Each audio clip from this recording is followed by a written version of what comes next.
So thank you all for coming tonight, and I think we're ready to begin. My name is Rob Hauk, and I'm the chair of the Religious Studies Department at Gonzaga University. And so I am pleased to welcome you to the Flannery Lecture for 2015.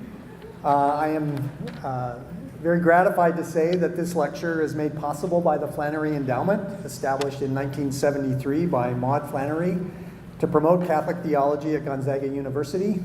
So I especially want to welcome Michael Flannery and his husband, Dean Lynch. If you would like to stand.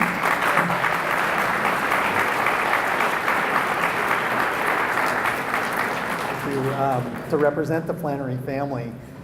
Through Maud Flannery's generosity, Gonzaga's Religious Studies Department has been able to bring distinguished Catholic scholars, theologians, and educators to Gonzaga, enriching our community with their expertise and reflection. I am pleased to present tonight the 39th Flannery Lecture, Professor Janine Hill Fletcher. You might not be aware that the NCAA wanted to schedule the Gonzaga game for tonight, but when they found out that Professor Fletcher was going to be here, they decided they just couldn't make that work, so they moved it to Friday. So we're happy for that. Professor Hill Fletcher, following a year with the Jesuit Volunteer Corps, earned a Master of Theological Studies and PhD at Harvard Divinity School. She is now a professor of theology at Fordham University. She is the author of 2 books, including her most recent, Motherhood as Metaphor, Engendering Interreligious Dialogue, in which she asks how women's interfaith engagement might serve as a site for renewed theological anthropology. She's also written several articles and contributed to numerous edited volumes on women and interreligious dialogue. And perhaps endearing her to some here, she has an entry in the Cambridge Companion to Karl Rahner. So we're pleased to have her here. Professor Hill Fletcher's work is informed by issues of social justice. She is the faculty director of service learning at Fordham's Dorothy Day Center for Service and Justice. And after years of collaboration with Dorothy Day Center staff, community nonprofit agencies, and the People's Institute for Survival and Beyond, including their Undoing Racism training, she's investigating how the history of racist practices in the U.S. requires theologians to read the signs of the times in an actively anti-racist way. She's also co-chair of the Roman Catholic Studies group of the American Academy of Religion. Her topic tonight is Love in a Weighted World, the Broken Heart of Catholic Identity. So it is indeed my honor and pleasure to ask you to welcome Professor Janine Hill Fletcher.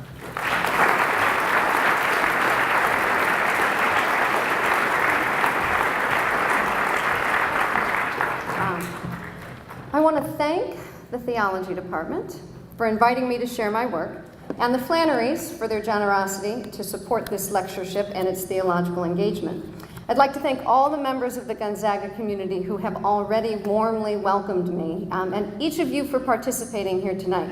I've been practicing this talk over the last several weeks, and I've pictured this room a little bit differently, but I think that we will have a terrific time together kind of thinking through some of these things. I framed my remarks in a couple of different ways and revised them in a couple of different ways, and one of the things that I realized once I got here was that I really do use this idea of, I use the phrase throughout, our Catholic identity. Okay, now as a Catholic theologian, there's a certain audience that I'm thinking with, but at the same time, what I'm going to introduce is the idea of, and I'll unpack this, a social site ontology, where our relationships form our identities, which means that even if you're not baptized Catholic, that the fact that your lives intersect with this place means that something about Catholic identity is informed by you, and there's something about Catholic identity that you are part of. So let me say that as my caveat to the places where I call on our Catholic identity. When the announcement went out in the various media outlets about this lectureship, and the people I know saw its title, several wrote to me and said something about their own broken heart in relation to Catholic identity. So I suspect that may be a piece of our conversation tonight that may have resonance among us. But that's not the full story. What I'd like to do is look out on the landscape of Catholic diversity and put forth an argument about what might bind us together collectively toward the future. But I'll begin with the easiest piece of my argument, that there is disagreement as to what is at the heart of Catholic identity. But this is precisely what happens to communities as they engage questions of identity in time and in place and throughout history. This was the case for as long as there's been Christian communities, as long as there's been Catholic communities. When we read in the ancient texts of Christian scripture and we hear arguments being mobilized against or in favor of a particular position, biblical scholars have asked us to tune our scholarly antenna to the fact that if an argument has to be mobilized explicitly and vigorously, behind the text there is disagreement. We might say the same thing about Catholic identity in our world today. The fact that we see arguments being mounted about what constitutes Catholic identity means that there is a disagreement as to what is at the heart of the communal sense of the tradition. This internal debate is painfully evident in the many publicly aired strands of the Catholic culture wars. These Catholic culture wars especially break my heart when they're done as mean-spirited witch hunts and accusatory condemnations. But the internal debate is also more subtly in evidence as Catholic institutions navigate what it means to be Catholic in the 21st century. Among the surest signs that something is broken are the visible, concerted, and expensive efforts to fix it. For example, the Association of Catholic Colleges and Universities has available on its website a series of brochures entitled Strengthening Catholic Identity. While they're illuminating in the elements that the ACCU identifies as markers of Catholic identity, from statues and architecture all the way through to Catholic social teaching, they are equally interesting to me as evidence that some people feel the need to fix the Catholic identity of Catholic colleges and universities. The ACCU employed a consulting firm, spent money developing and disseminating this information, and hopes to gain widespread application of its suggestions. It's evidence that there is concern about Catholic identity when resources must be mobilized to ensure its continued expression. The need to mobilize resources to put forth an identifiable identity that is Catholic might be thought of as an attempt to organize the great range of identities that Catholics actually exhibit. They are women, they are men, they are North American, they're European, they're around the globe, they're black, they're white, they're Latino, they're Latina, they are pre- and post-Vatican II, they are millennials, and this just begins to name the range of identities Catholics actually exhibit. Although fewer among the American population identify today as strong Catholics, nearly 1 in 5 Americans does identify as Catholic in some way. Scholars like the project of categorizing these people, where traditional Catholics are sources of stability and liberal Catholics are agents of change, and the politicized public likes categories even more. But these categories are confounded by liberals and traditionals alike, who self-identify with a much wider range and a more ambiguous set of identifiers. And these ones that I'm sharing come from interviews undertaken by sociologist Brian Starks, who sat down with a group of Catholics in the Midwest who he would have framed in particular categories, and he kind of studied what it is they actually said. And in Starks' study, even liberal Catholics identified as traditional, progressive, committed, devout, good, all-American, careful, open-minded, conflicted, semi-heretical, disgruntled, Jesuit, and cradle Catholics. So-called moderates used words like liberal, practicing middle-of-the-road, old-time, progressive, independent, devout, good, Catholic to the core, average, regular, pretty realistic, lazy, underinformed, poor, struggling, cafeteria, and divorced. And even traditional Catholics see themselves as fallen away, practicing devout, good, fair, old-fashioned, lifetime, ironclad, to the grave, deep, believer, militant, Roman Catholic, minimal, barely, just on the cusp. There's a living range to our identities as Catholics that formal categories just don't capture. Studies show that Catholics don't agree on some of the elements that scholars also like to put forth as key markers of Catholic identity. Can we say the key to Catholic identity is the sacraments when so few American Catholics go to Mass? Would we say it's doctrine when evidence shows actual Catholics disagree on so many points? Is it allegiance to the Pope, when even this is a shifting phenomenon?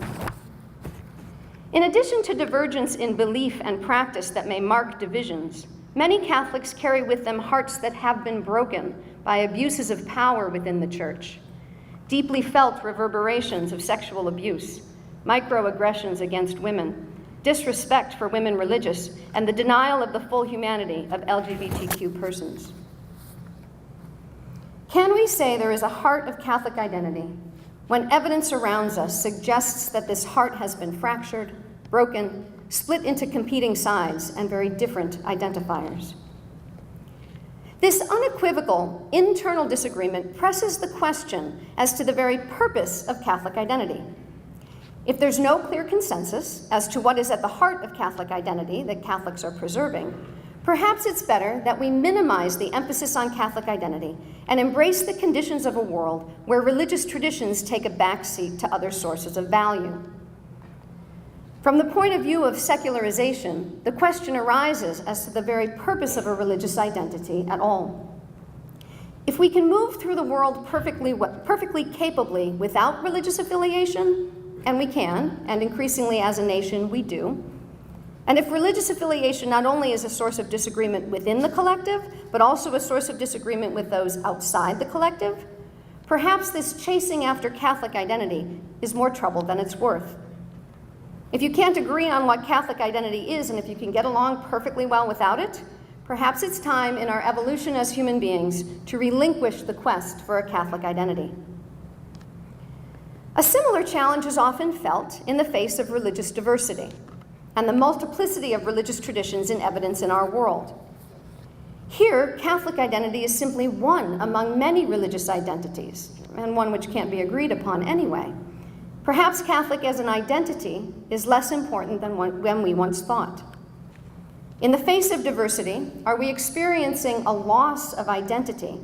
And the reassertion of Catholic identity is just the project of people trying to posit some certainty in an uncertain world. Given the painful, conflicted notions of Catholic identity and the equal opportunities that secularism and religious pluralism seem to offer, I'm among those who often wonder whether identifying as Catholic is worth the heartbreak. Yet the simple truth is we can't simply abandon our Catholic identity as easily as we might think. And I have three theorists who help me advance this second dimension of my argument. You'll notice that I have little markers for any of you who are writing a little reflection on this. So here's the second moment of my argument.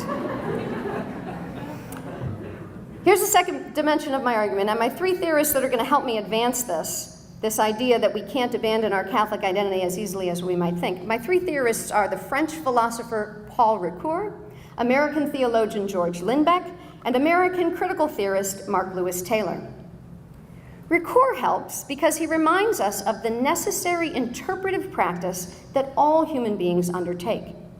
We are, in his view, interpretive beings, necessarily engaging the world through hermeneutical processes that help us make sense of our existence in all its ambivalence and ambiguity.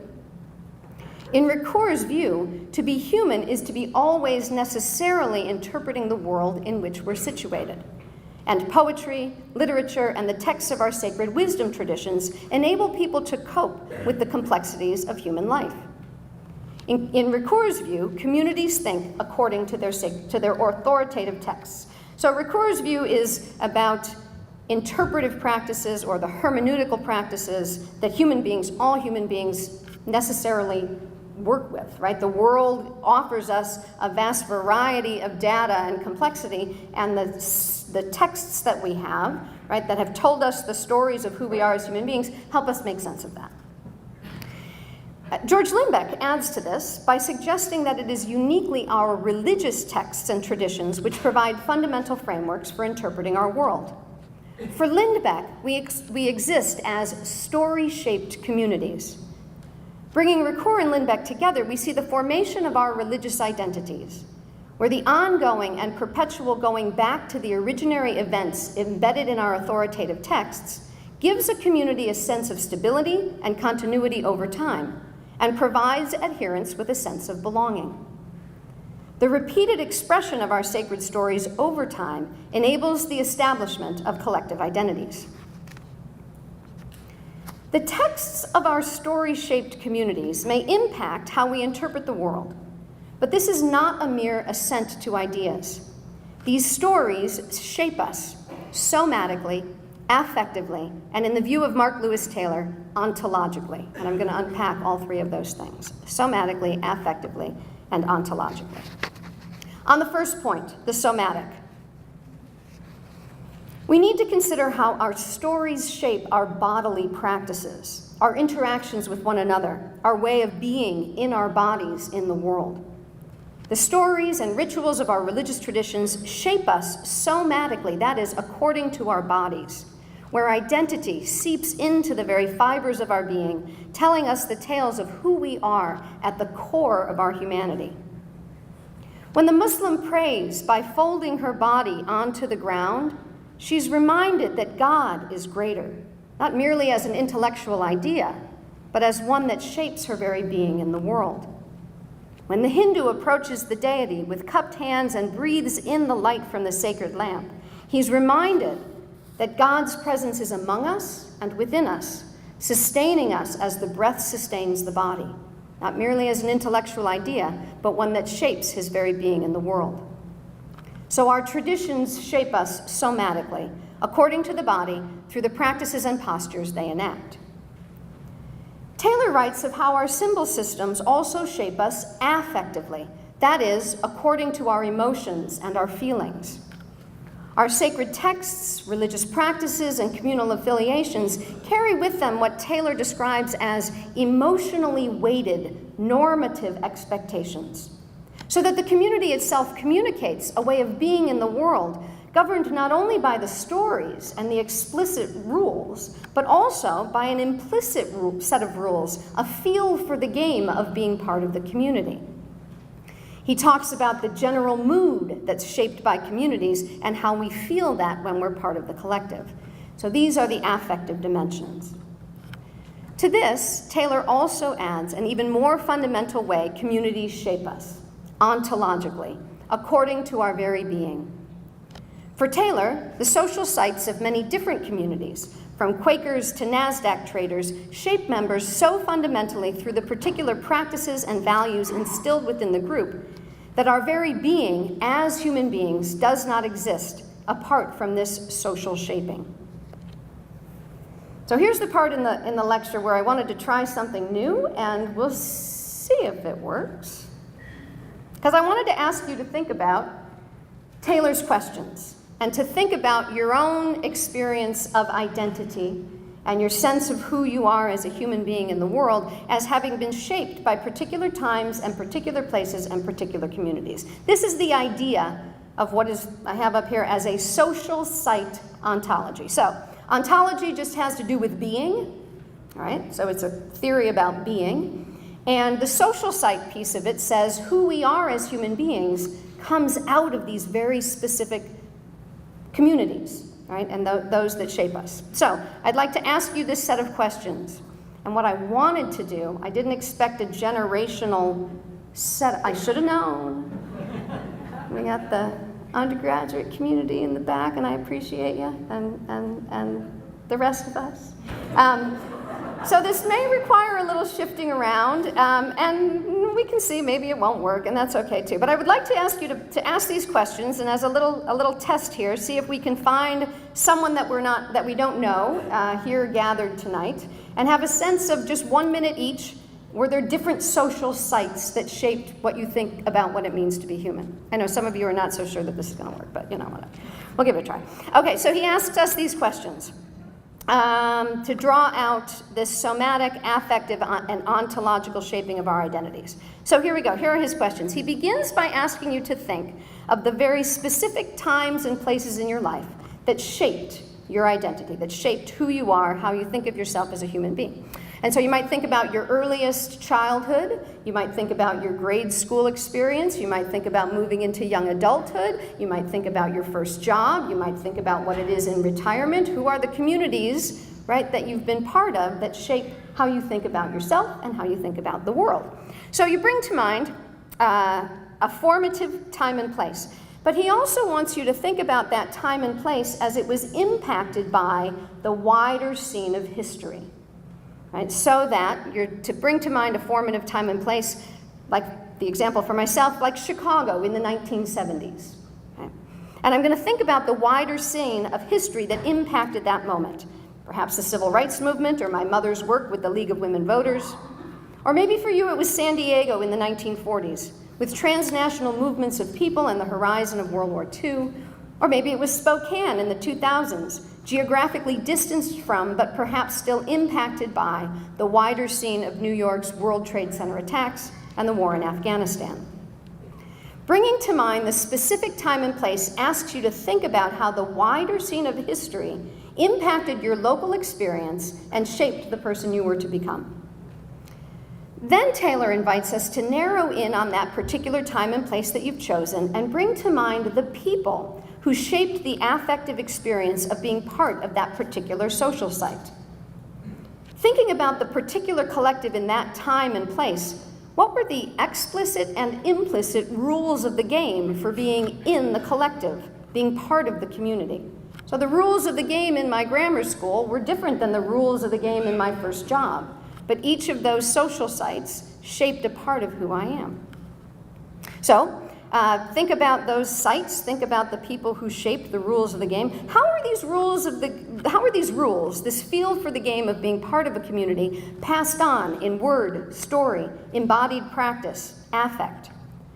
What was the narrative you were told about what it means to be human? And for our purposes tonight, how did the narrative of being Catholic inform the social site you have chosen?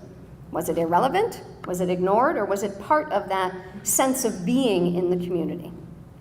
What Taylor asks us to see is that there's a range of social sites that shape how we understand ourselves as human beings, and that this range shapes us intimately in our practices, in our affect, in our being, so that who we are as human beings ontologically comes from out of particular sites, practices, and communities. Okay, so here's the daring 2 moments of the presentation, which is, if you can find someone that you don't know, it's just more interesting, and then you can share this with people you know later. And I'm just going to give you literally 1 minute each to just share. So we, maybe begin to see the very different social sites that have shaped us as a collective here tonight. So literally, find your partner. I know you're looking at me, or at least pretend to find your partner. Find your partner. You may need to move around.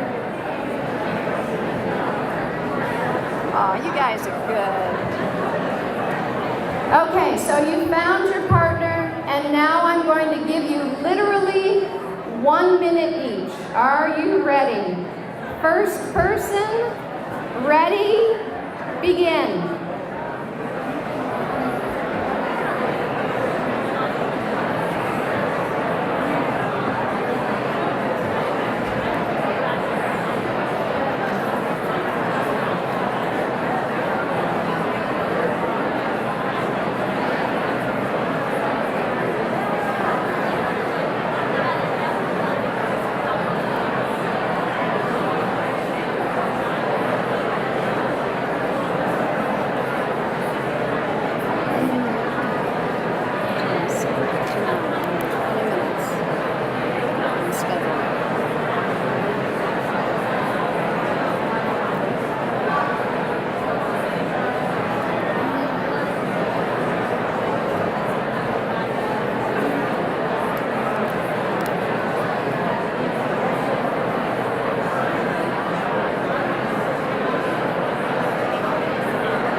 Okay, now switch.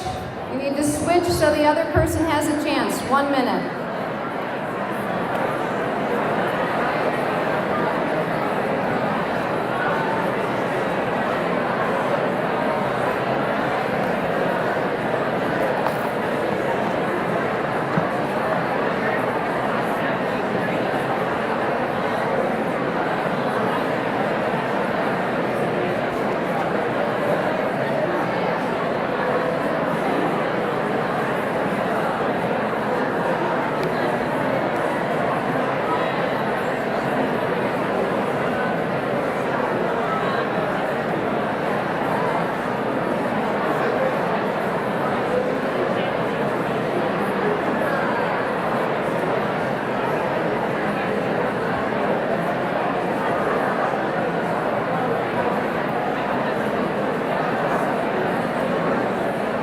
Okay, if I can bring you back, and you can continue the conversation later. That's good, thank you. Okay, here we go. All right, here, coming back, because I'm going to keep going now. All right, thank you. I hope that might have done what I hope it might do. That is, give us a sense of some of the diversity that might have shaped us here in the room. And if we had time to hear back from our collective, we might see what I've seen in many of the seminars where we've tested Taylor's theory.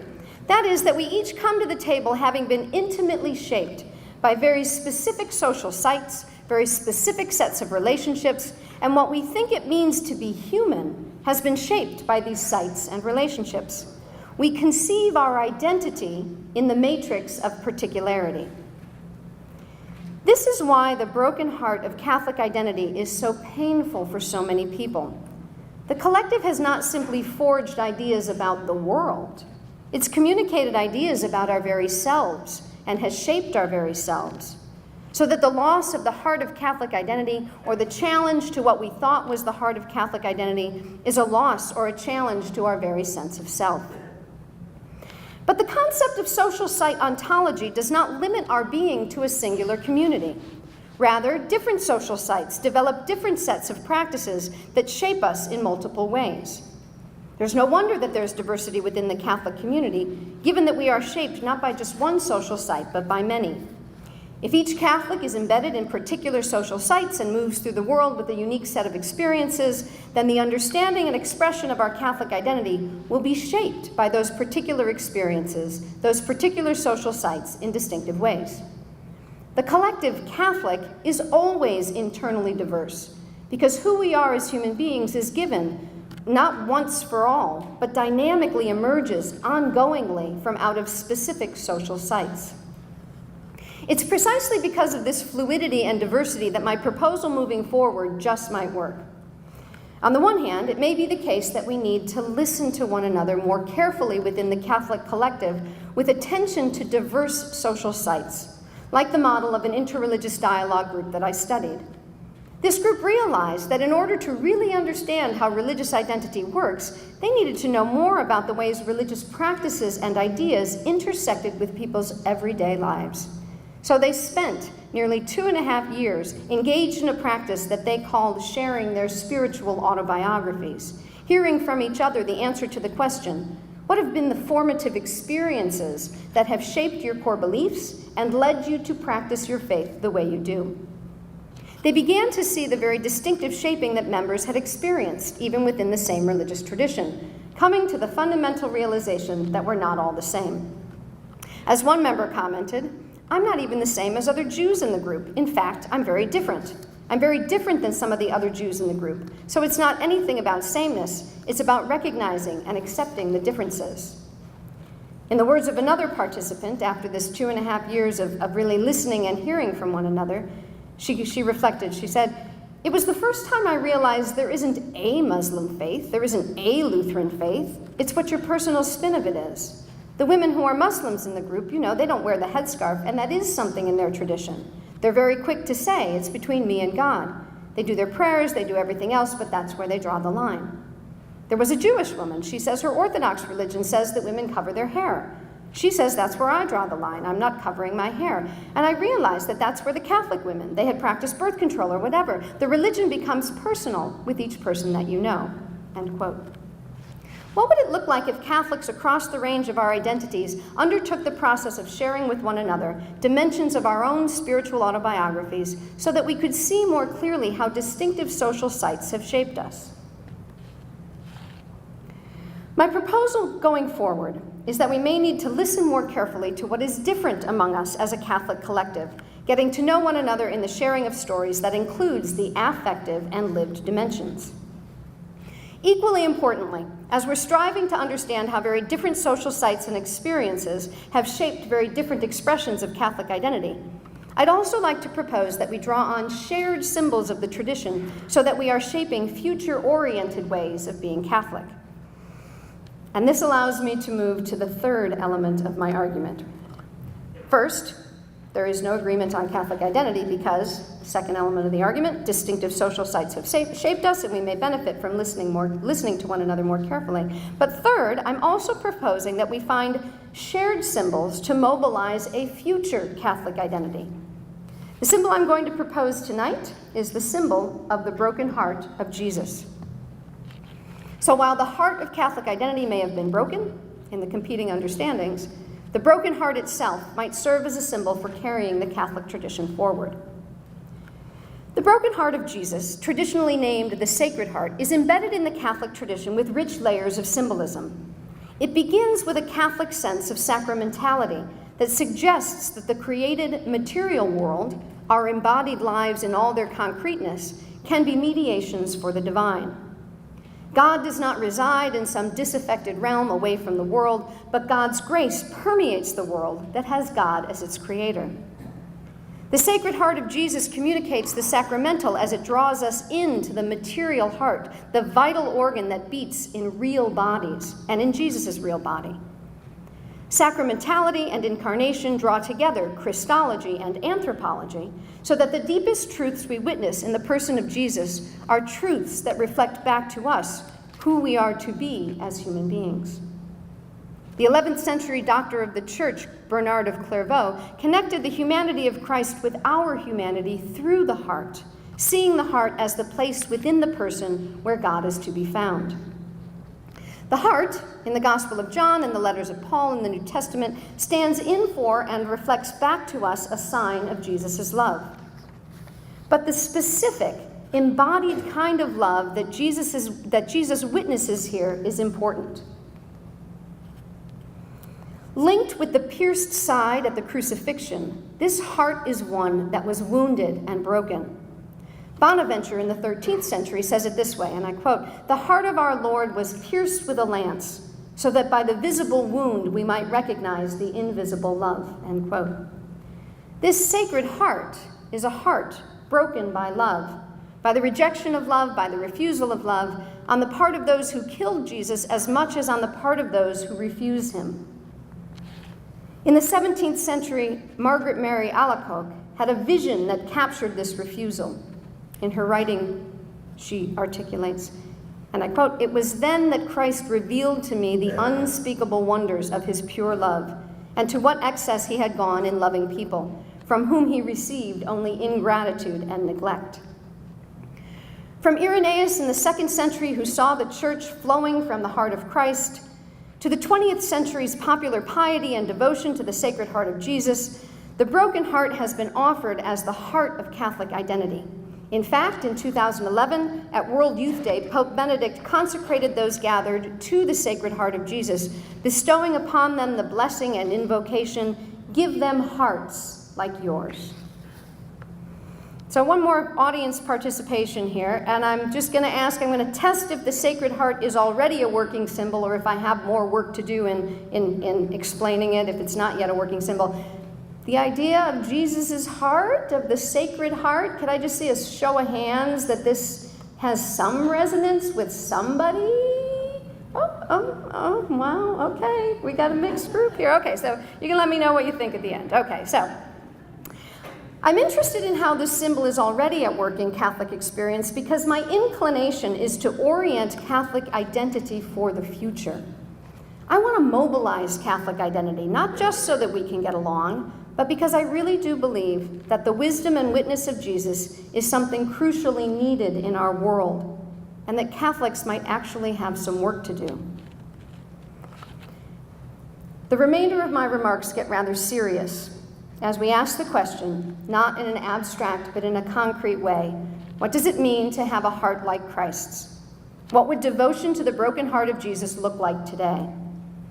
A key component of the symbolism of the Sacred Heart as broken heart, or the pierced heart of Jesus, is the echo through the centuries of the heart that breaks for the brokenness of our world.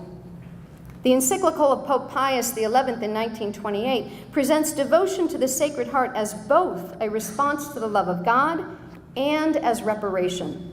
In his words, in order that the offense offered to God by our sins may be expiated and that the violated order may be repaired. If that heart still looks out on our world, It is no doubt broken by our brokenness. To see brokenness, we must hold before us what wholeness looks like. Our texts and traditions communicate this as well. For example, Gaudium et Spes from Vatican II. In this text, the fundamental sacramental dignity of each person gives rise to very specific protections. As Gaudium et Spes proclaims, there must be made available to all persons everything necessary for leading a truly human life, such as food, clothing, shelter, the right to choose a state of life freely and to found a family, the right to education, to employment, to a good reputation, to respect, to appropriate information, to activity in accord with the upright norm of one's conscience, to protection of privacy, and to rightful freedom in matters religious too. If this is the vision that the tradition holds out for what it is to be fully human, how does the Sacred Heart break when these are not made available?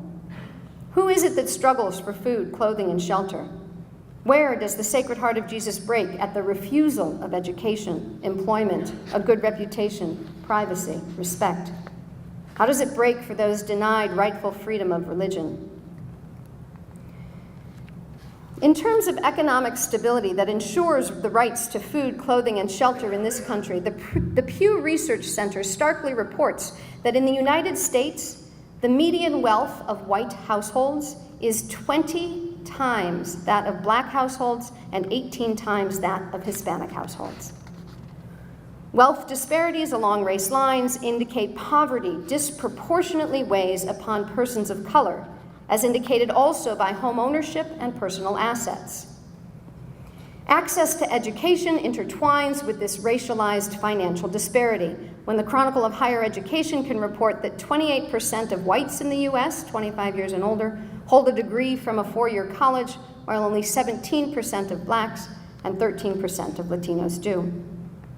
And the Georgetown report, Separate and Unequal, reminds us of the ways that higher education reinforces white racial privilege. Health disparities as well illumine a disproportionate number of Black and Latino Americans struggling for bodily integrity, with health measures like diabetes and infant mortality favoring white Americans. Incarceration rates for Black and Latino Americans further demonstrates that the weight of the world has been racialized. On nearly every measure of our American landscape, the vision put forth by Gaudium et Spes disproportionately is refused to men, women, and children of color. The broken heart of Jesus breaks for this world, where the ideology of white supremacy has created historical institutions from which white Americans continue to benefit at the expense of people of color. I can say this because I know that these disparities did not fall from the sky.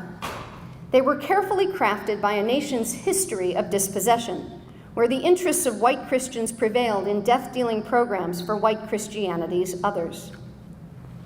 From the Revolution to the Civil War, American institutions were forged with the interests of white Christians at the fore, and the formation of America as a white Christian nation came by way of genocide, conversion away from indigenous religions, and the suppression of native African practices among those enslaved to build the country. The continued dispossession of the First Nations and exploitation of the enslaved were political projects designed to build up a white Christian nation as a beacon of God's favor.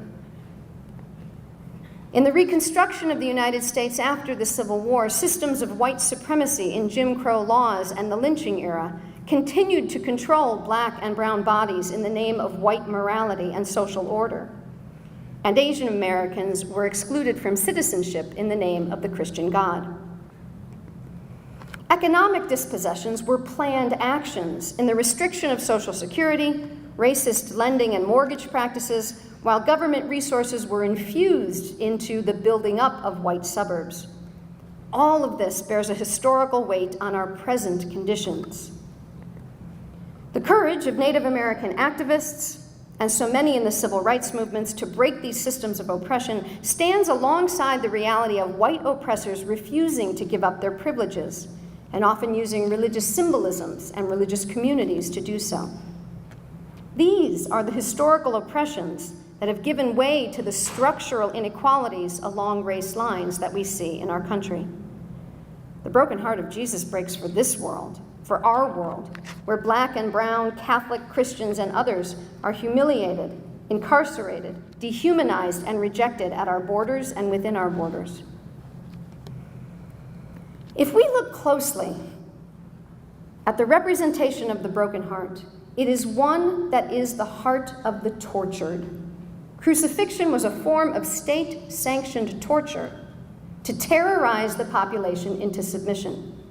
The crown of thorns that always surrounds this sacred heart is a reminder of the humiliation his captors inflicted.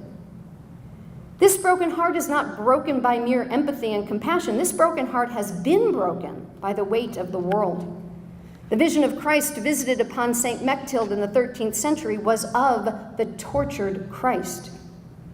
In her writing, it appears, "One day our Lord appeared to Mechtild as though suspended with hands and feet tied, and said to her, 'Every time a man sins mortally, he ties me thus.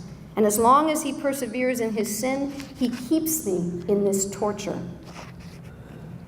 The crown of thorns, an instrument of torture, reminds us that this broken heart was tortured and fractured by the powers of the world. Our piety sometimes allows us to forget that the incarnation of the divine resides in the body of an incarcerated victim of torture. In the various social sites that shaped you, was this dimension of a Christian narrative ever central to the sense of identity? In my own, it wasn't. So that I could not see clearly that my Catholic faith required that I speak out against a Christian nation that continued to inflict torture on others, denying the very sacramental presence our tradition affirms is a reality for all humanity. If we allow it, Christ's haunting presence in the broken and tortured heart of Jesus comes to us today in all those places where we as Christians have contributed to the brokenness of the world. Bernard of Clairvaux's sermon on the Song of Songs asks us to be pierced by the piercing love of Jesus. And we see the pierced heart with the arrow at the bottom of this representation of Bernard. In his writing, he articulates, "A polished arrow, too, is that special love of Christ. I would reckon myself happy if at rare moments I felt at least the prick of the point of that sword. Even if only bearing love's slightest wound, I could say, I am wounded with love." It is not only that Christ's tortured and broken heart pours out for those who are broken and tortured, our hearts must as well. They must be wounded with love. Our hearts must break for our neighbors of other faiths, denied their rights and their freedom of expression. They must break for Dea Shadi Barakat, for Yusar Muhammad, and for Rezan Muhammad Abu Salah, murdered in a so-called Christian nation, having experienced themselves on the outside of the in-group. The young Muslim woman's words should break our hearts as her father recalls her saying, "Our neighbor hates us for what we are and how we look." The broken heart of Jesus breaks, and ours must also, for the Christian politicians who name Muslims as the enemy and work to restrict their access to freedom within this country. With Bernard, our hearts must feel the prick of the point of Christ's swords. Our hearts must be wounded with love. They must be broken. I want to return to the work of Mark Lewis Taylor to see how our hearts must break because we bear responsibility for the brokenness of our world. Recall that social site ontology communicates that who we are as human beings is radically shaped by our being social creatures. We are ontologically thoroughly enmeshed in our relations to others. We live together in the material reality of our bodies, bodies with needs, bodies that take up space, bodies that have weight. In Taylor's hopeful vision, we might have organized ourselves as human beings into social sites that care for all, where the weight of human existence flows through these networks in a delicate spacing of bodies. Love in this world could potentially be the precarious relations of care that maintain love of other and love of self in a delicate balance. Christians might be drawn to Christ's love, by Christ's love to love others, this love infusing all the social sites where Christians are found. But Christ's love that pours from the broken and tortured heart recalls for us the ways that our world is not characterized by love. Our social sites have not only named who is part of the community, they have also structured rules for belonging that have rendered some outside the collective's concerns. Instead of a delicate balance between bodies, the weight of the world is shifted onto some and released from others. And our religious narratives help to name who is worthy of recognition within the collective and who is misrecognized as outside the bounds of collective care. The broken heart of Jesus, his pierced and sacred heart, runs through the tradition as a haunting presence that draws people in and provides the living water for those who will follow. But this love, this being guided by a broken heart, is not easy. It's not a self-righteous love of why can't we all just get along. It's not a guilt-ridden love that is paralyzed. It's not a love that is blind in a color blindness that ignores structural disparity. And it's not an easy love. But it begins by seeing clearly our failures as failures to love. Our first responsibility in taking up devotion to the broken heart of Jesus is to ask ourselves the question, how have we been the torturers? And how has torture been done in our name? From the death penalty to torture techniques employed on our religious others to racialized disparities from which we may benefit and more. Unlike Bernard of Clairvaux, who in the 12th century levied his devotion to the Sacred Heart of Jesus into the Second Crusade, we must levy a devotion to the Sacred Heart into a care for the places where we are the torturers. Christ's tortured heart with crown of thorns is intimately linked with the cross. Here, the function of the cross both anticipates new life of the resurrection and reflects back to us our sinful humanity. We see in Jesus' broken and tortured body our own failings as a human community. In his commentary on the Epistle to the Romans, Karl Barth captures this dual function of the cross as Christ crucified calls out God's judgment on humanity, saving us from our violent mistreatment of our others. For Barth, Jesus Christ is the point at which is perceived the crimson thread which runs through all history, reflecting back to us from the cross the depths of our sinful condition. In contemplating the function of the tortured heart of Jesus, resurrection to a new existence in God's own life need not immediately entail the glory of being seated at the right hand of the Father. Resurrection to a new existence in God's ever-present reality might be anticipated instead as Christ's haunting presence coming again and again to judge the living. In the writings of medieval mystics, it is the broken heart of Jesus that draws near in the haunting. To St. Luitgard, a young Benedictine oblate, Jesus appears and says, "See how I offer my entire self to the Father for the intention of my sinners. I want you too to offer your entire self to me for my sinners, and to save them from the vengeance that hangs over them."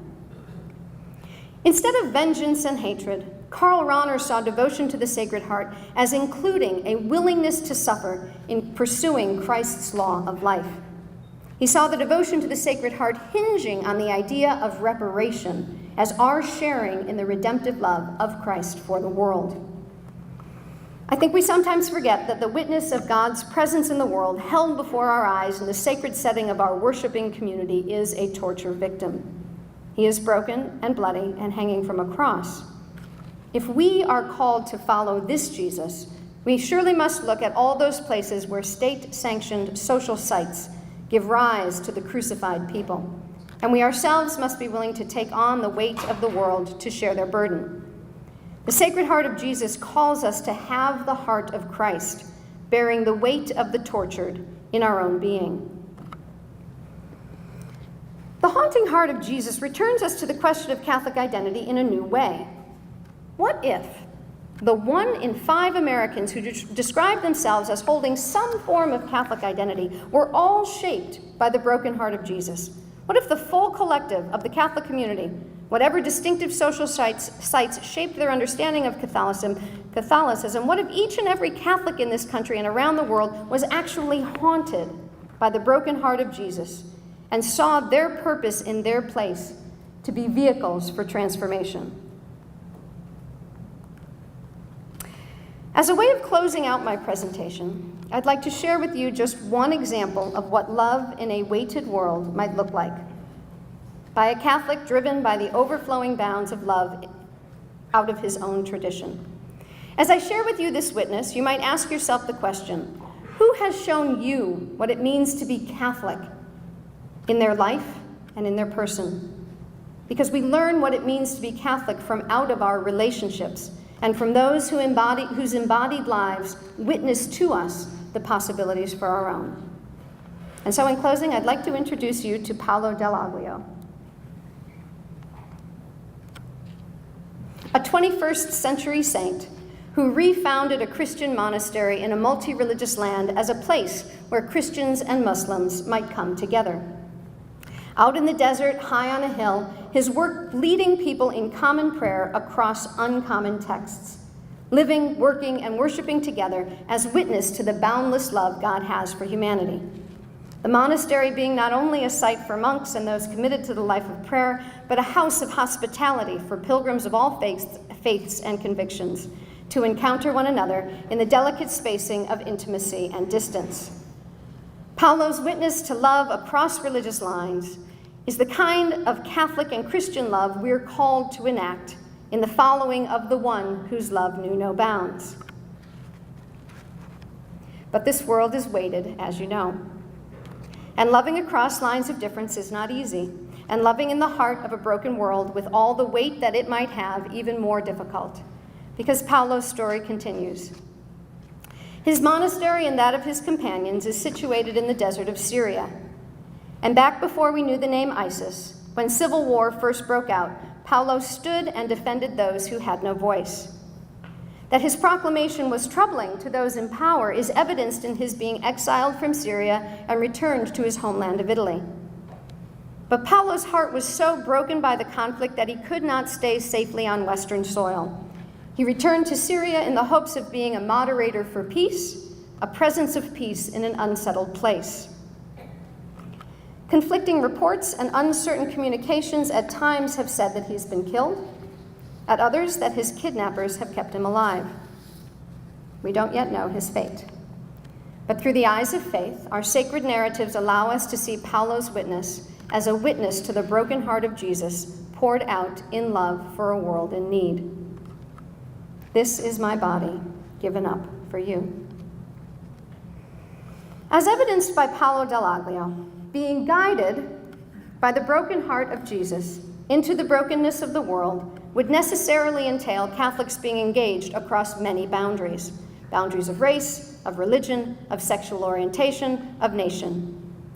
This would bring us to a Catholic identity not closed in on itself and under siege in a pluralistic world, but a Catholic identity so rooted in its conviction that Jesus' broken heart is to be poured out for a world in need, that we, as Catholics, would see our past and our future bound up with those who are different. It would be a cosmopolitan Catholic identity that does not see ourselves as isolated from those who are different, but interwoven with the lives and futures of those whose culture, religion, and outlook are different than our own. The Sacred Heart of Jesus calls us to be no less than cosmopolitan in our Catholic identity. If this were the case, Catholics themselves would be haunted by those places where Catholic identity has been the source of brokenness, of shifting the weight of the world onto our others. Haunted by the broken heart of Jesus, American Catholics would need to come to terms with the way our Catholic identity informed the dispossession of the First Nations in this land. Haunted by the broken heart of Jesus, white Catholics would recognize that the way that our white Catholic identity did little to interrupt ideologies of white supremacy, and we would heed the call of Brian Massengale toward a more adequate Catholic engagement in intentional cross-racial solidarity. Haunted by the broken heart of Jesus, Catholics would attune themselves to those places where their invocation of Catholic identity was hurtful and death-dealing to others within the community and those outside the Catholic collective. Catholics would love in a weighted world along the lines of Jesus' own love in a weighted world, giving himself over to the death-dealing forces of the world with the resurrection hope in its transformation. In recognizing the various ways Catholic identity might be mobilized, we see clearly the fluidity of our communal identity, and we might participate in the discussion about what actually does constitute a Catholic identity, sufficient to the heritage of our shared tradition. In the great diversity of ways Catholic identity is being presented, I offer this: that the broken heart is the heart of Catholic identity, that the pierced, tortured, and haunting heart of Jesus is the centerpiece of what it ought to mean to be Catholic, to be cosmopolitan Catholic, where the haunting heart of Christ crucified comes to me again and again and beckons me to be the source of healing, across lines of difference, across lines of disagreement, across lines of religions, across lines of nations. What will bind us together as Catholics will be the binding up of the wounds of our others, and in so binding, we will be bound to them also. So just one final thought. The thing about the symbolic repertoire of Catholic identity in a social site ontology is that, as interpretive beings, if our religious traditions do not inform the sense of ourselves and our sense of the world, then some other story or some other symbol will. When I look out on our broken world, our fractured world, and I look for symbols that will help me interpret that world and my place within it, the haunting heart of Jesus cries out for a way forward, a way to love in a weighted world. Thank you.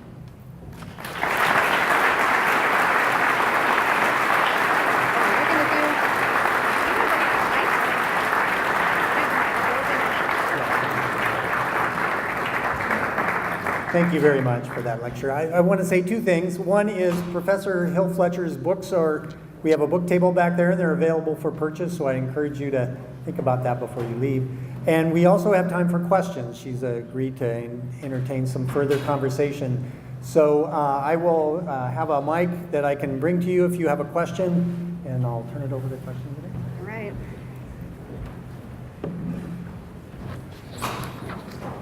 Stand or otherwise.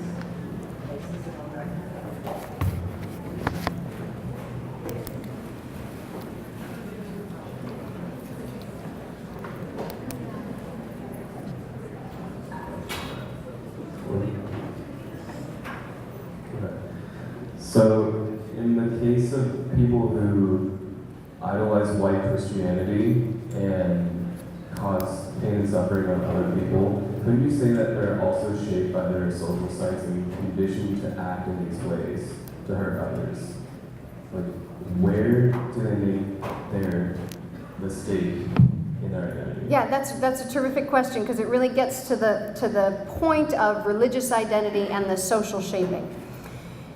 One would imagine, and this is what's so compelling to me right now in my research, one would imagine that Christians coming out of the story of Jesus in the New Testament would be guided by a sense of loving. If you've read the Gospels, that seems to be kind of the central message. In my read of the Gospels, that seems to be the central message. So you would expect, I would hope, that Christians were shaped by this story, right, in their Christian communities, and that it would then, it would challenge those other stories that are coming from other places, from other social sites, okay? But what happens, what we see throughout the history of this country, which is the one that I'm most familiar with, what we see is Christians navigating through their story in a way that makes it compatible with white supremacy, right? Catholic communities making choices, right, that are exclusive choices, that are racist choices, that are, right? And so I know the trajectory of your question. I'm not sure if I've hit like the punch of it, but I think I'm kind of compelled by the fact that Catholic communities participated in the construction of a racist nation. Right, so when I read these, the Chinese Exclusion Act in 1882, I knew nothing about it. That wasn't part of my history lesson in school for some reason. But I'm reading these documents about the Chinese Exclusion Act, and you've got Christian pastors making public proclamations that the Chinese are so pagan that they can't be Christian, they can't be citizens. And what we need to do as Christians is go to their countries, convert them, and then they can come. So what? Okay, that's not the story of Jesus that I know, right? Okay, the other one that has intrigued me that I haven't had a chance to do the research on, and it's anecdotal, and okay, it's anecdotal, and we'll recognize it's anecdotal, but my mother remembers growing up on the south side of Chicago, and she remembers that the bingo money was being used to purchase land, property, so that black families wouldn't move in. Right? How long ago was that? So that was 40s, 50s, 40s, 50s, right? What you would hope, and this is why I think of this as mobilizing Catholic identity, what you would hope was that Catholics all the way through would be saying, no, that's not our gospel. But in fact, Catholics all the way through have been saying, all right, white Catholics have been saying all the way through. One more answer to your question. In 1968, the Catholic clergy, the Black Catholic Clergy Caucus, right? The Black Catholic Clergy Caucus got together and they had a conference and they came up with a statement. And in 1968, they said, the Catholic Church in the U.S. is a white racist institution. They said that, right? What has been done to undo that, right? And that the principles of the People's Institute that some of us have been trained with at Fordham, the principle is, right, that if we can see the racism built into our structures and into our country, then it's not enough to be not racist. What is required is to be anti-racist, right? And so how do we use the social sites of our Catholic communities and other communities, right, to think about how we shape ourselves in anti-racist ways? That was a very long answer. Does that answer your question? Okay, thanks. Great start.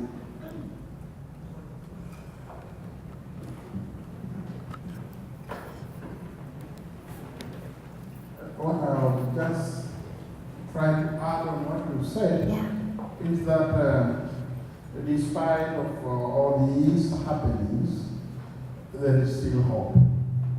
And there is hope in the fact that there is no such a thing as a monolithic Catholicism. That's right. The Catholic Church is not just one. But there are areas where the Catholic Church is really thriving. Where I come from, we have that knowledge of bringing people together with our own philosophy, an African philosophy, of the Ubuntu. That a person is a person because of other persons. I am because we are. And since we are, therefore I am.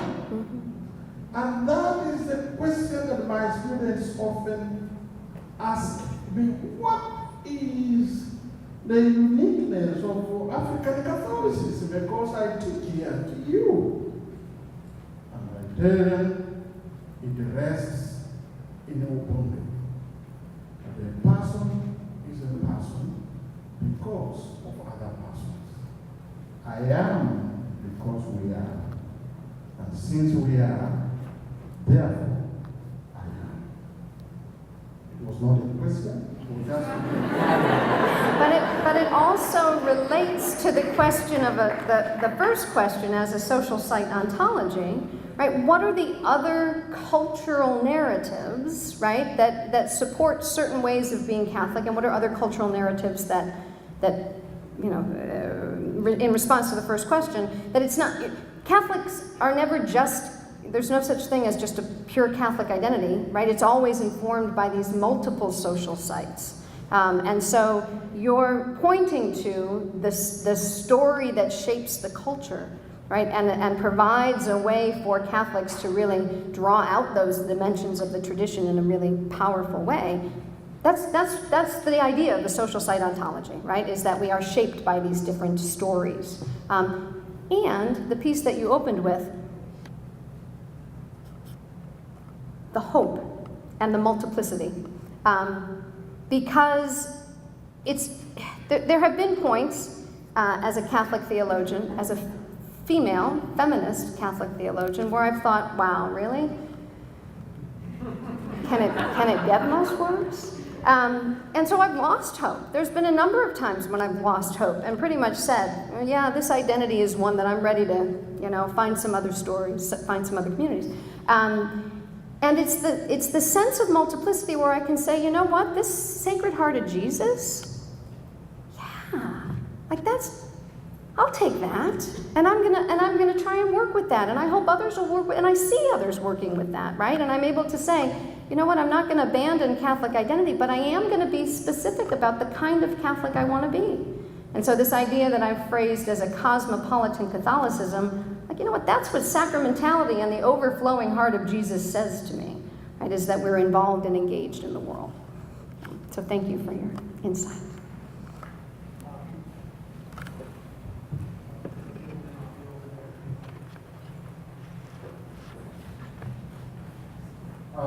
Is there a difference between Catholic identity and Christian identity? And if so, how does that play out at Gonzaga University compared to a school like Whitworth, who is not Catholic but Christian? That's a great question, and I had that question myself as I was going through the last round of this. And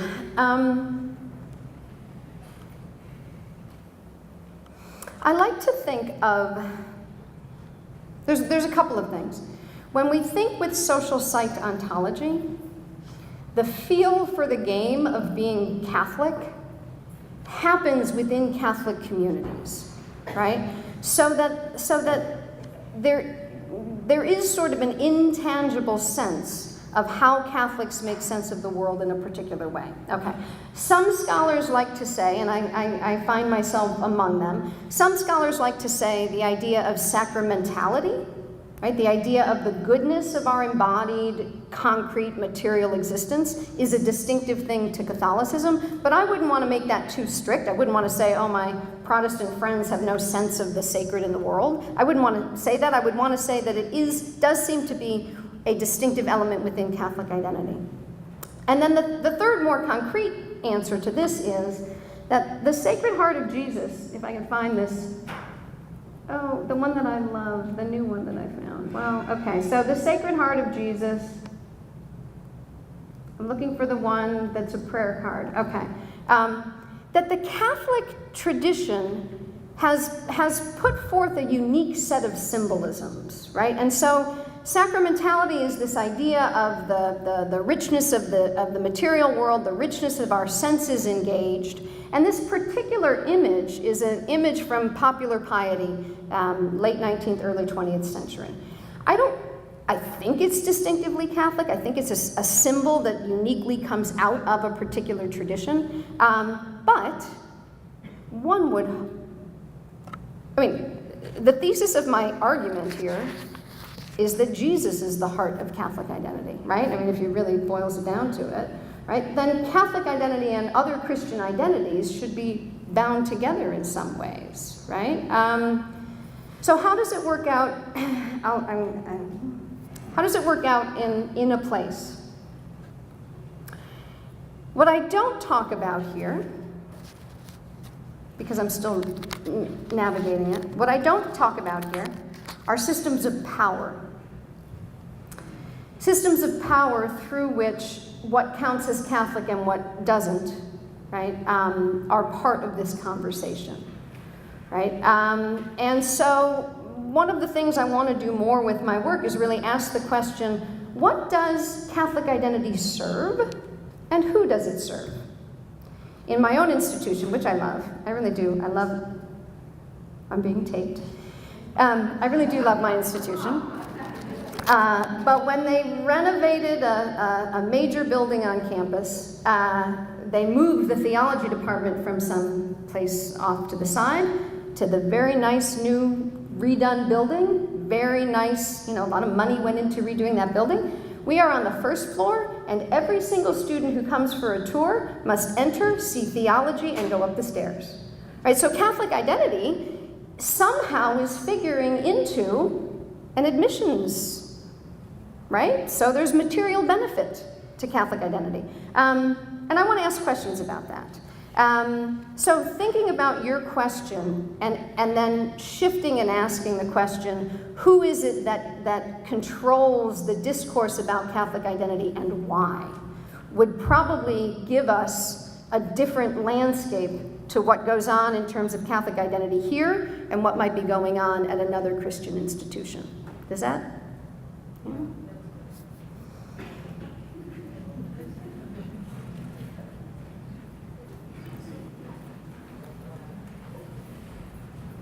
Thank you, Dr. Fletcher, for your presentation. I particularly appreciated the third part in which you spoke about how the broken-hearted Jesus calls us as Catholics to tend to and to love people in the brokenness in the world. But following up on this gentleman's question, I had something similar, which is I'm a little more confused about the first part of your lecture in which you spoke about identity. Because it seems to me that if Jesus is at the heart of Catholicism, then Jesus is the one who also teaches us those things about which we should be broken.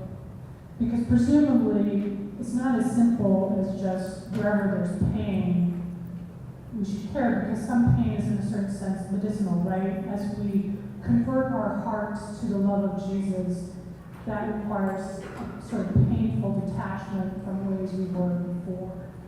So pain doesn't seem to be the sufficient criterion.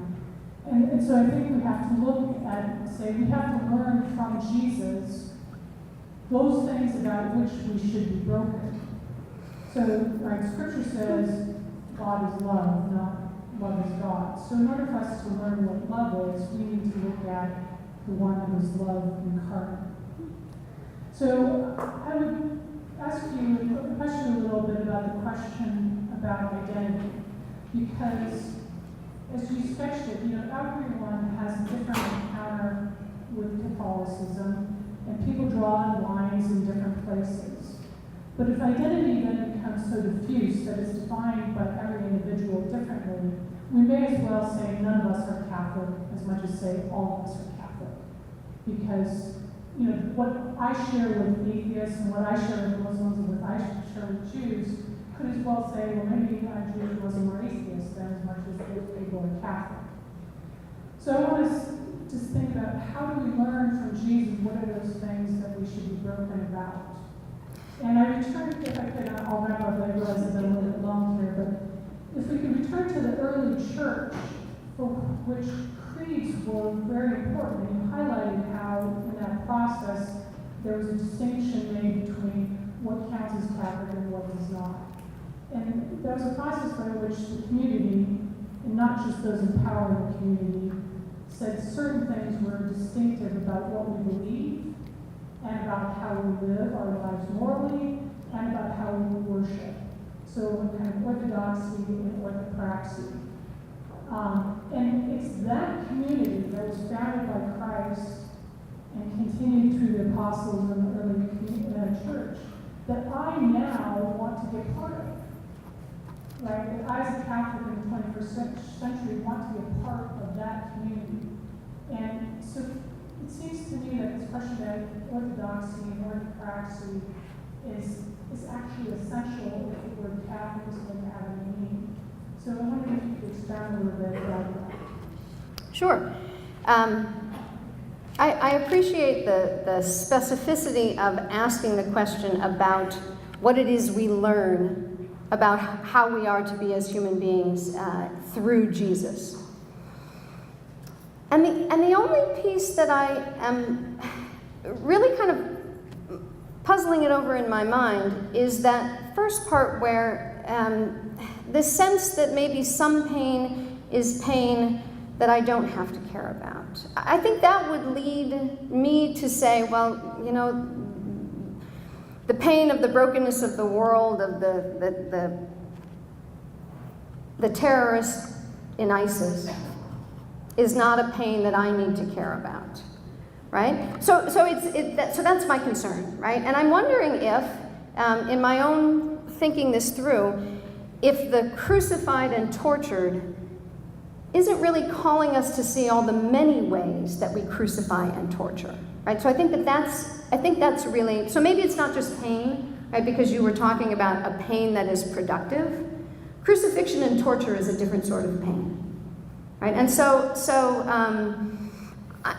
I've been convinced by those historians that say, in fact, it wasn't the whole of the Catholic community whose voices were heard in the process of decision-making. I find some of the work of scholars of the early church who give us something like the Gospel of Mary Magdalene, and they say that was written out. There were communities who found that gospel compelling, but that was written out at a particular time for particular reasons. And so I am a little less confident in the continuity of orthodoxy and orthopraxy. I think that there's been a much wider range all the way through the tradition of the ways that people have enacted what it means to be Christian, what it means to be Catholic. And it goes back to that range that was articulated earlier. There are lots of different ways to be Catholic. There are lots of different ways to be Christian. And I'm going to have to do the best I can to look at my tradition and to look at the world and ask the question of how that tradition is going to be meaningful, right, in a way that I feel I'm carrying on that tradition authentically, right? And I think that we're going to have to, do a better job of listening to each other. The women religious and the feminist theologians that I know are deeply faithful people. And yet they're the ones who appear to be not orthodox. That's insane to me. And so this sense of, and for me, I also want to go back to the question of power, of who gets to decide. And I want to be, I want to look through this and I want to say, here's a way of being Catholic. And here's my argument being mobilized. And I named it an argument all the way through, right? This sense of we need to make commitments and claims, right, that aren't that in my view, orthodoxy has too often been used to torture. So I perhaps come to a different place in terms of orthodoxy. But I would hope that across lines of difference in terms of ideology, we might find those places where our Catholic identity continues to torture people. And we might commit ourselves to being the people who take the crucified down from the cross, right? And so I guess that is the long way around to saying maybe not just any pain. Maybe we're really being called to find the tortured ones, the crucified, and do our work there.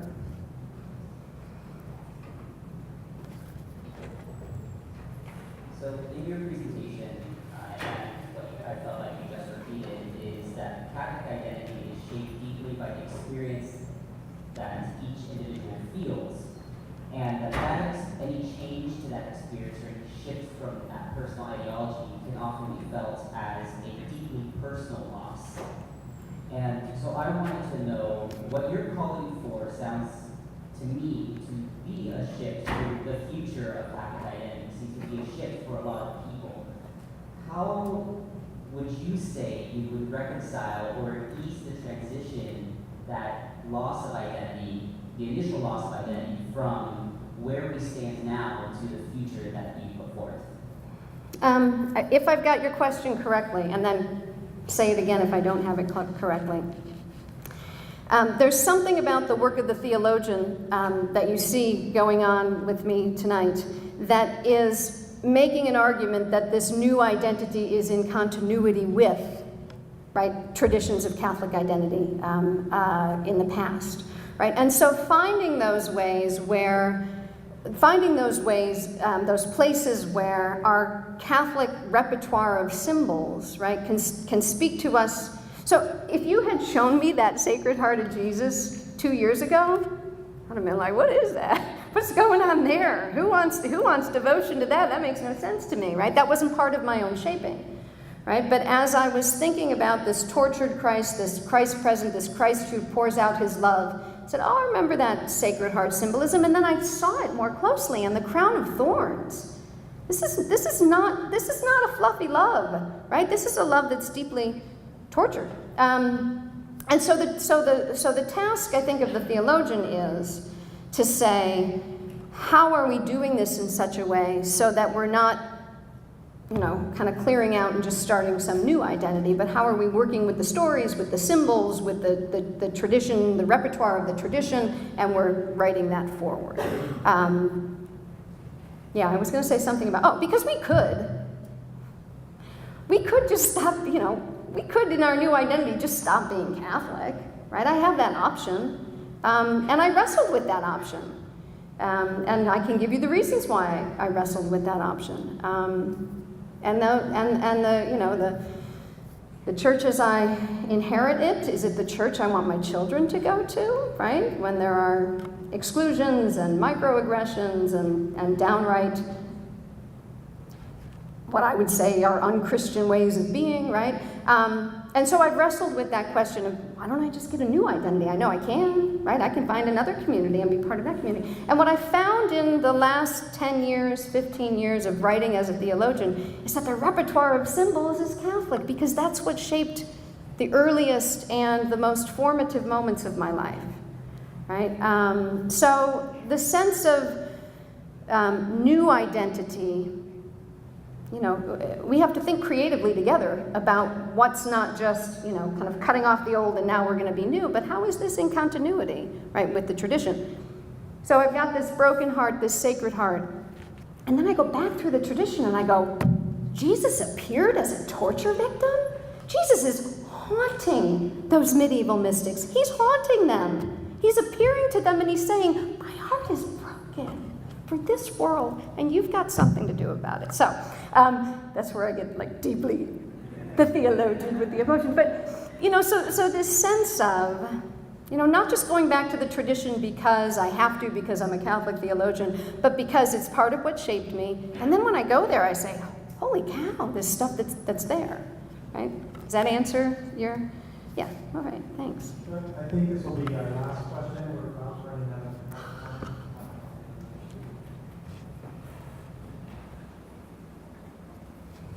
Do you believe that the specific evolution of the Catholic Church in America has created its own crisis of identity, or do you believe that other religions also struggle with their identity in modern times? Okay, can you repeat it? Because that was a very carefully crafted and thoughtful question. Can you repeat it? Do I think that... Do you think that the specific evolution of the Catholic Church in America has created its own crisis of identity, or do you believe that other religions also struggle with their identities in modern times? Yes, got it. Okay, the easy answer is yes. The easy answer really is yes. And looking at kind of studying other traditions and studying, so my particular focus has been on women in various traditions and their experiences. Thinking about how each of the traditions, I can see evidence in each of the traditions of women encountering the modern world as liberating, right? But then needing to go back to their traditions and saying, all right, we got to do something within these traditions. So there's a few distinctive realities in the modern world that make this crisis of identity something that is shared. And then so let me say the shared, but then there's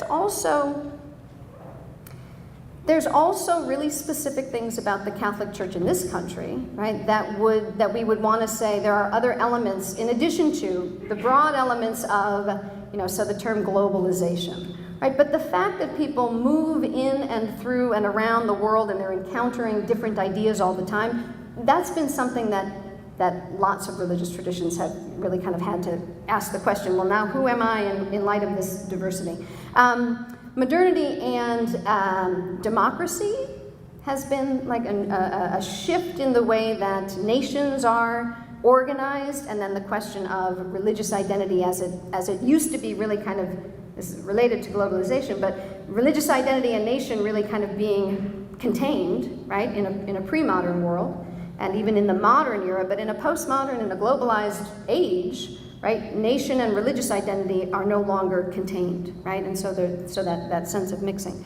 The evolution of the Catholic Church in this country, there are some distinctive things. I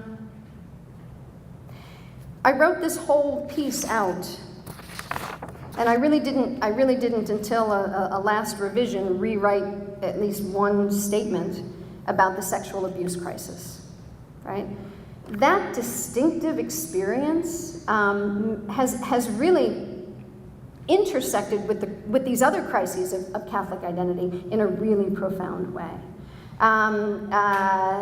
The institutionalized structure of the church as a hierarchical structure reserved to men has meant that the Catholic tradition, right, has encountered women's, the women's rights, right, in a way that other traditions haven't. Some have, but others have not had the same sort of crisis of identity with that, right? So there are things that I think many religious traditions share because of the background of what's going on in the world in the contemporary moment. But I also think we have to look really specifically at what has shaped Catholic social sites in a distinctive way that is creating this broken heart of Catholic identity. So thank you. Well, thank you. Join me in thanking Professor.